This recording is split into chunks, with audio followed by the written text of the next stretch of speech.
Welcome to this unit on becoming a recruiter doing talent acquisition. What does that mean? It means that you help people get jobs. That's right, this is a job where you get other people jobs. It's great that way. 15% or so of people who have this role work in an office setting and they work for a company, and all they do all day long is find people to recruit into that company. We're going to talk about the 85% of people, the remaining 85% of people who don't do it that way, but rather are consultants or contract recruiters, which is the majority of people who work as a recruiter. Those people are entirely remote. There's very few of them who are in an office setting. So it's totally normal to do this without being in a physical location with anybody else. You can literally work from home this job pretty effortlessly. Now, what does a recruiter actually do if they're a contract consultant recruiter?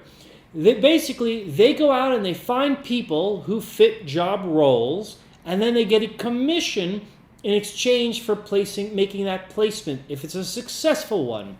So let's say I'm hiring someone who's a web developer. I need to hire a web developer. I put out a job description. You're a recruiter. You see that job description. You find a candidate who wants to work as a web developer and is qualified for that role. You send him to me. I interview him, think he's great, and I hire him. You get a commission for that. How much is the commission? Dum-da-da-dum. It's a lot of money. It's typically 1 to 2 months' salary of the salary of the person you placed. So if you send me a web developer and I hire him at a salary rate of $60,000 a year, that's $5,000 a month, you as the recruiter will get a commission of $5,000 to $10,000 for that placement. Seriously, there's lots of income opportunities here.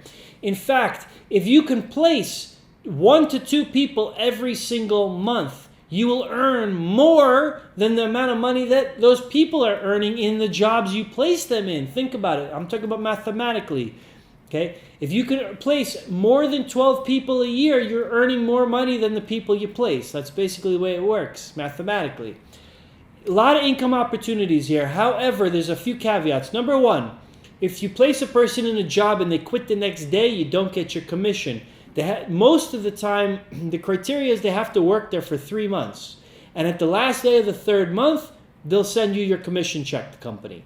That's pretty normal. If for any reason they leave or get terminated or fired or something happens and that job is not there 3 months later, you don't get paid. Straight up, you make nothing, zero.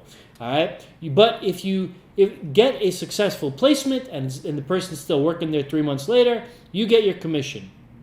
Lots of easy dough that way. There are plenty of recruiters who can place 3 to 5 people every month. Every month! That means you are making way more money than the people you're placing. The opportunities are great. Now, here's some of the caveats of this role. Number one, you have to be a person who's a little bit tolerant to verbal abuse. And why is that the case? Because the employers are bombarded by recruiters. There's a lot of people doing this. And a lot of the recruiters are not particularly good. In this program, we're going to teach you how to be good. But the ones who are not good are really annoying to the employers because they will send candidates who are not qualified for the role, sometimes grossly not qualified. Like I'm hiring a web developer and they send me a graphic designer kind of thing. Like really bad. And that annoys everybody. It annoys the employer because you're wasting their time. And it annoys the candidate because they have no chance of getting the job. You're wasting their time too. So a lot of times, there are the recruiters will get a little bit of verbal abuse from the employers. It happens.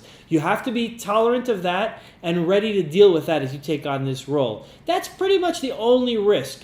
The only other risk is if you're bad at it, you don't make any placements, well, then you don't make any money. Your amount of earnings is entirely up to your performance in this job. It's a performance-based job. But that also means that the sky is the limit. Now, that's not exactly accurate. That's more theoretical.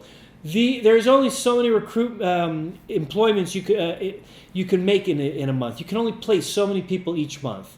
realistically speaking, these things are time consuming to find the candidates, send them, go through the interview process, and there's always going to be a percentage you don't succeed in it. So at best, you can hope to make 5 to 6 placements per month on a good month. That's considered absolutely excellent from recruiter standpoint, statistics.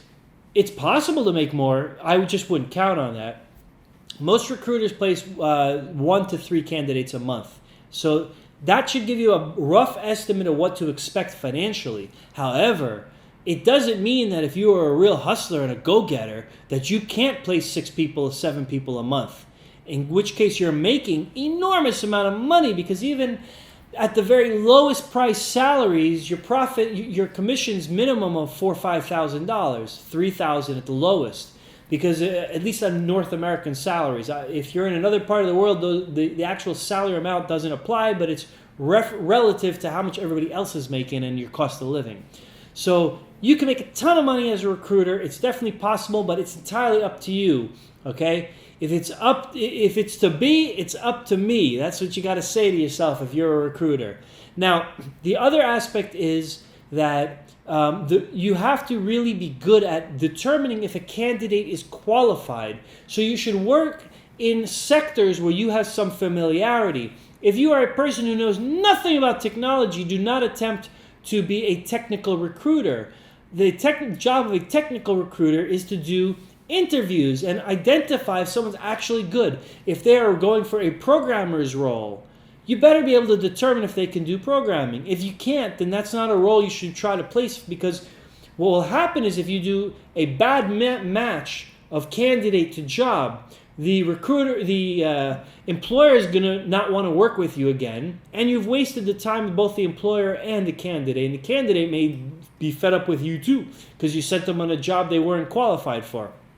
So the best way to be a recruiter is to match the people perfectly, as much as reasonably possible, and only send in good matches for job interviews. If you do that, that is a winning equation, though, and you can make lots of money. So check it out. If you are a people person and like to interact with people, which is the majority of what you do as a recruiter, I wouldn't say the majority. It's about 50-50 with that and researching to find candidates. But it's a large portion of what you do is interact with people. If you like that, this could very well be the lucrative job for you.